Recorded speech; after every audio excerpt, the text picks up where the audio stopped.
പ്രണയിനി അധ്യായം 3. എന്നിട്ട് ഇങ്ങനെ നിന്നെ ചേർത്തിരുത്തി നമ്മൾ കഥകളൊക്കെ പറഞ്ഞ് ജീവിക്കും. ഹയ്യടാ, എന്തൊരാഗ്രഹം ചെക്കൻ്റെ.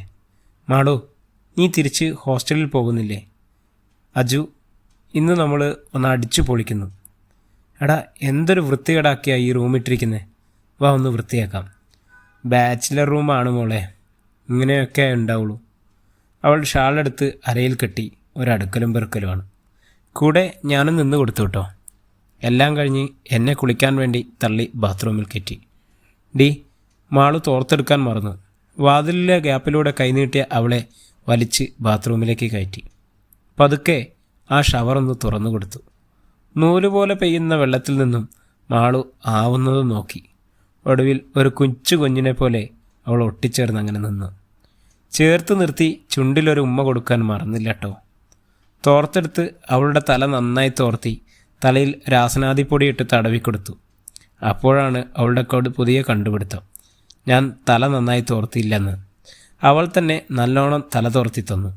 അവളുടെ ഡ്രസ്സ് മുഴുവൻ നനഞ്ഞ് പിണ്ടിയായതുകൊണ്ട് എൻ്റെ ഒരു ഷർട്ടും മുണ്ടും കൊടുത്തു. എൻ്റെ കറുത്ത ഷർട്ടും വെള്ള മുണ്ടും എടുത്ത് ഒരു നിൽപ്പുണ്ട്. ചിരി വന്നുവെങ്കിലും ചിരിച്ചില്ല. ഇടി ഉറപ്പല്ലേ. ഡ്രസ്സ് ഉണങ്ങും വരെ അങ്ങനെ കുറുമ്പ് കാട്ടിയും പാചകം ചെയ്തുമൊക്കെ ഞങ്ങൾ ഒരിക്കലും മറക്കാത്ത പോലെ ജീവിച്ചു. ഇടയ്ക്ക് കിരണിൻ്റെ ഫോൺ വന്നു. വായനശാലയിൽ 17ാമത്തെ നിലയിൽ 4ാമത്തെ ബുക്ക് എടുക്കണം. അത് താൻ ഇന്നാൾ പറഞ്ഞ ബുക്കാണെന്ന്. അജു, ഞാനങ്ങനെ ഒരു ബുക്കിൻ്റെ കാര്യം പറഞ്ഞിട്ടില്ല. അവൻ ഏത് ബുക്കാണ് പറഞ്ഞത്? മാളു ആകെ കൺഫ്യൂഷനായി. എന്തായാലും വായനശാലയിലെ ആ ബുക്ക് ഞാൻ എടുത്തു തരാം. വീണ്ടും കഥകളൊക്കെ പറഞ്ഞ് ഞങ്ങളങ്ങനെ കിടന്നു. നെഞ്ചിൽ തലവച്ച് കിടന്നപ്പോൾ നല്ല ഷാമ്പുവിൻ്റെ ഗന്ധം അവളുടെ മുടിയിൽ നിന്നും എനിക്ക് കിട്ടിയിട്ടോ. ആ സമയം കടന്നു പോവാതിരുന്നെങ്കിൽ എന്ന് ഞാനും ആത്മാർത്ഥമായി ആഗ്രഹിച്ച സമയമാണ്. വൈകുന്നേരം ഇരുട്ടി തുടങ്ങിയപ്പോൾ ചെറിയ മഴച്ചാറലുണ്ടായിരുന്നു. അജു, നമുക്കൊന്ന് പുറത്തു പോവാടാ എന്നായി മാളു. ഞാനും അത് ആഗ്രഹിച്ചിരുന്നു. തോളോട് തോൾ ചേർന്നിരുന്ന് കെട്ടിപ്പിടിച്ച് ഒരു ബൈക്ക് യാത്ര. വയറിലൂടെ അവളുടെ കൈ ചേർത്ത് പിടിച്ചപ്പോൾ എനിക്കെന്തോ വല്ലാത്തൊരു ഫീലിംഗ്. അതിനിടയ്ക്ക് അവളുടെ കുരുത്തക്കേട് വേറെയാണ് കേട്ടോ. ഇടയ്ക്ക് കഴുത്തിൽ തരുന്ന ഉമ്മ എനിക്ക് വല്ലാത്തൊരനുഭവം തന്നെയായിരുന്നു. നൂലുപോലെ പെയ്തിറങ്ങുന്ന മഴയിൽ അവൾ എന്നോട് ഒട്ടിച്ചേർന്നിരുന്നു. കുറച്ചു മാറി തട്ടുകടയിലെ ദോശ. അജു, ദോശ വാടി കഴിക്കാം. ചൂട് ദോശയും പിന്നെ ഓംലേറ്റും കട്ടൻ ചായയും ഇടയ്ക്ക് സാമ്പാറും പിന്നെ മുളക് ചട്നിയും ചേർത്ത് അവളുടെ വായിൽ വെച്ച് കൊടുക്കുമ്പോൾ കെട്ടിപ്പിടിച്ച് ഒരുമ്മ കൂടി കൊടുക്കാൻ തോന്നിയതാ. തിരിച്ച് റൂമിലേക്ക് പോകാൻ നിന്നപ്പോഴാണ് സാലി വിളിച്ചത്. മരം കയറി, നീ എവിടെയാ? ഞാൻ അജുവിൻ്റെ കൂടെ ഉണ്ട്. ഇപ്പോൾ വാടൻ വന്നു നിന്നെ തിരക്കി. ഞങ്ങൾ നീ ബാത്റൂമിലാണെന്ന് പറഞ്ഞു, ഒഴിവാക്കി. സാലി, ഇപ്പം എന്താ ചെയ്യാം? നീ എങ്ങനെയും വരാൻ നോക്കടി. ഓക്കെ, നീ വെച്ചോ, ഞാൻ നോക്കാം. അജു, എനിക്ക് ഹോസ്റ്റലിൽ എത്തിയേ പറ്റൂ. വാർഡൻ സീനാക്കുന്നുണ്ട്. ഇപ്പോൾ പോയാൽ ഗേറ്റ് അടയ്ക്കൂലേ? അതിന് ആര് ഗേറ്റ് വഴി പോകുന്നു? ഗേറ്റ് ചാടുന്നു. അങ്ങനെയെങ്കിൽ ഞാൻ റെഡി. മാളുവിനെ കൂടെ ഇരുത്തി ഹോസ്റ്റലിലേക്കൊരു പോക്ക്. ഇന്നും ഒരുമിച്ച് നിൽക്കാമെന്ന് കരുതിയതാ, അതും കുളമായി. അയ്യടാ ചെക്ക, അത് കെട്ടിക്കഴിഞ്ഞിട്ട് മതിയെന്ന് ദൈവം പറഞ്ഞു. ഹോസ്റ്റലിന് കുറച്ച് പുറമാറി മതിലിനോട് ചേർത്ത് ബൈക്ക് നിർത്തി. പതുക്കെ വണ്ടി സെൻറ്റർ സ്റ്റാൻഡിലിട്ട് മാളുവിനെ പൊക്കി കയറ്റി ബൈക്കിൽ. അവിടെ നിന്നും അവൾ മതിലിലേക്ക് വലിഞ്ഞു കയറി. എന്നാ ശരി, നീ പൊയ്ക്കോ അച്ചു. മാളു, നീ എത്ര തവണ ഈ മതിൽ ചാടിയിട്ടുണ്ട്? നീ പോടാ പട്ടി. നിൻ്റെ കൂടെയാ ഞാൻ ഇങ്ങനെയായേ. നിന്നെ എൻ്റെ കയ്യിൽ കിട്ടും ട്ടോ. അജു, നീ പാർവതിയെ വിളിച്ചൊന്ന് പറ മെയിൻ ഓഫ് ചെയ്യാൻ. എന്നിട്ട് നീ വിട്ടോ. ഞാൻ വണ്ടി സ്റ്റാർട്ട് ചെയ്ത് പാർവതിയെ വിളിച്ചു പറഞ്ഞു. മാളു മതിലിൽ നിന്നും താഴേക്ക് ചാടി. ഞാൻ വണ്ടിയും കൊണ്ട് മുന്നോട്ട് പോയി. 2 മിനിറ്റ് കൊണ്ട് ഞാൻ എൻ്റെ മൊബൈലിലേക്ക് മാളു വിളിച്ചു. അജു, റൂമിലെത്തിയിട്ടോ. വാർഡൻ മൂങ്ങ കണ്ടിട്ടില്ല. മാളു, താൻ പോയപ്പോൾ വല്ലാത്തൊരു ഫീലിംഗ് ആണ് കേട്ടോ. ആണോ? എന്ത് ഫീലിംഗ്? അതിപ്പോൾ എങ്ങനെ പറയാം, എന്തോ നമുക്ക് വേണ്ടപ്പെട്ട ഒരാൾ പോയപ്പോൾ ഉള്ള ഒരു ഫീലിംഗ്, വിങ്ങൽ പോലെ. എൻ്റെ മോനെ, ഇപ്പോൾ പോയി നന്നായി കിടന്നുറങ്ങ്.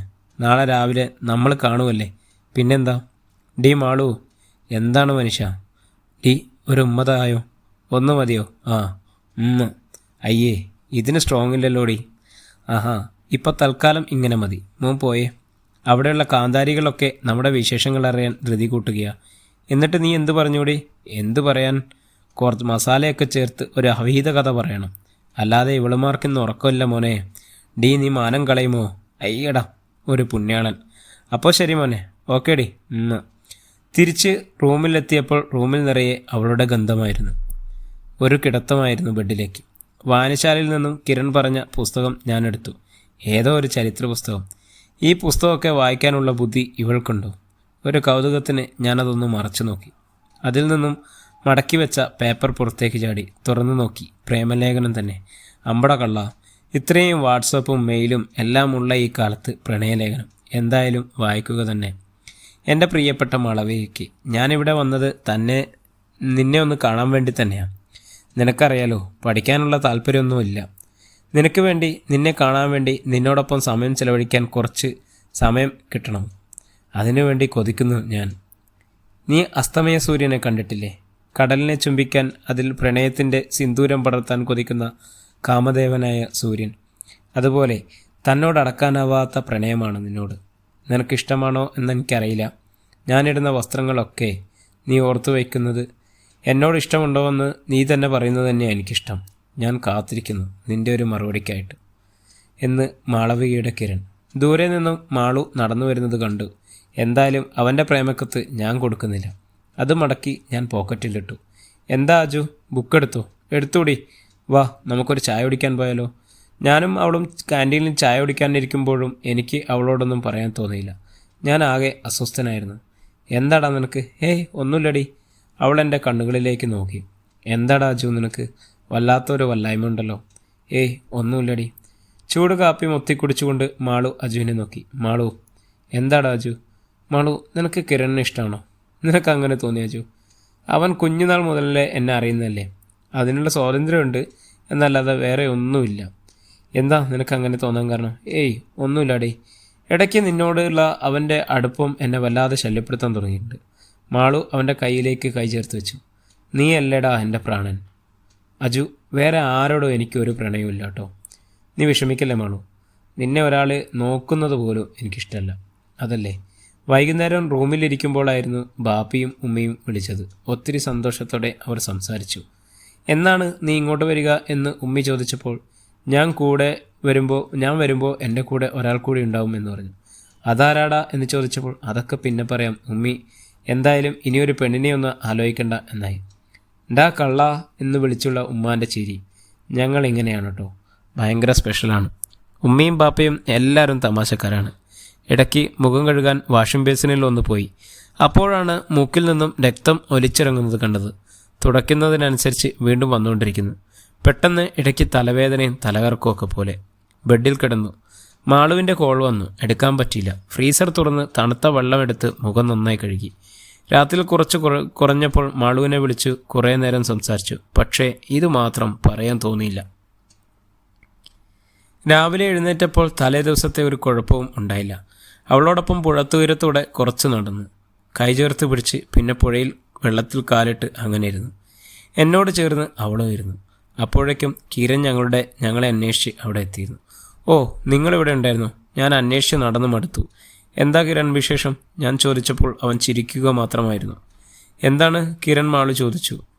ഇന്ന് നമുക്കെല്ലാവർക്കും ഒരു ഔട്ടിങ്ങിന് പോയാലോ അജു? ഇല്ല കിരൺ, എനിക്കൊരാളെ കാണാനുണ്ട് ഹോസ്പിറ്റലിൽ, അതുകൊണ്ട് ഞാൻ നിന്നില്ല. അയ്യോ സോറി അജു, ഞാൻ നിങ്ങളോട് ചോദിക്കാതെ നമ്മുടെ എക്സിബിഷൻ ഹാളിൽ പോകാനുള്ള നമുക്ക് 3 പേർക്കുള്ള ടിക്കറ്റ് എടുത്തു. ഇപ്പോൾ എന്താ ചെയ്യുക?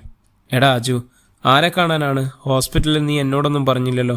എടേ മാളു, ബാപ്പയുടെ ഒരു ഫ്രണ്ടുണ്ട് ഹോസ്പിറ്റലിൽ, പുള്ളിയെ കാണാനാണ്. ഇന്ന് രാത്രി ബാപ്പ വിളിക്കുമ്പോൾ അദ്ദേഹത്തിൻ്റെ വിശേഷങ്ങൾ പറയണം. ഞാൻ മനഃപൂർവ്വമാണ് അങ്ങനെ ഒരു കള്ളം പറഞ്ഞത്. ഓ, അപ്പോൾ അജു ഇല്ലേ? നിനക്ക് വന്നൂടെ മാളവിക? അത് കിരൺ, അജു ഇല്ലാതെ സാരമില്ല മാള, നീയും കിരണും പോയിട്ട് വാ. അജുവിൻ്റെ മുഖത്ത് നോക്കി ഒരു ചിരിയിരിച്ച് ഞാൻ ശ്രദ്ധിച്ചിരുന്നു. ഞാൻ ഹോസ്പിറ്റലിൽ പോകാനുള്ളത് കൊണ്ട് അവിടെ നിന്ന് പോകും. യാത്രയിൽ മുഴുവൻ കിരണും മാളുവിനോടുള്ള പ്രണയത്തിനെക്കുറിച്ചായിരുന്നു ചിന്ത. ഡോക്ടറെ കയറി കണ്ടു. അദ്ദേഹം ബ്ലഡ് ടെസ്റ്റിന് കൊടുക്കാൻ പറഞ്ഞു. റിസൾട്ടിന് വേണ്ടി കാത്തിരുന്നു. ചെറുതായി മയക്കം കണ്ണുകളിൽ അടിച്ചു തുടങ്ങി. മുന്നിലെ കാഴ്ചകളൊക്കെ മങ്ങുന്ന പോലെ. പ്രിയപ്പെട്ട കൂട്ടുകാരെ, ഈ അധ്യായം ഇവിടെ തുടരുകയാണ്. തുടർന്നുള്ള ജീവിതത്തിൽ മുഴുവൻ ഇവരുടെയൊക്കെ ജീവിതങ്ങളാണ്. അജുവിൻ്റെയും മാളുവിൻ്റെയും കിരണിൻ്റെയൊക്കെ. കിരൺ ഇവർക്കിടയിൽ ഒരു വില്ലനാവുമോ എന്നൊക്കെ നമുക്ക് അടുത്ത അധ്യായങ്ങളിൽ അറിയാം. അപ്പോൾ എല്ലാവരും എൻ്റെ ചാനലൊന്ന് സബ്സ്ക്രൈബ് ചെയ്യുക, ബെല്ലൈക്കൺ അമർത്തുക, കൂടെ കൂടുക. അപ്പോൾ അടുത്ത അധ്യായം വരേക്കും എല്ലാവർക്കും നമസ്കാരം.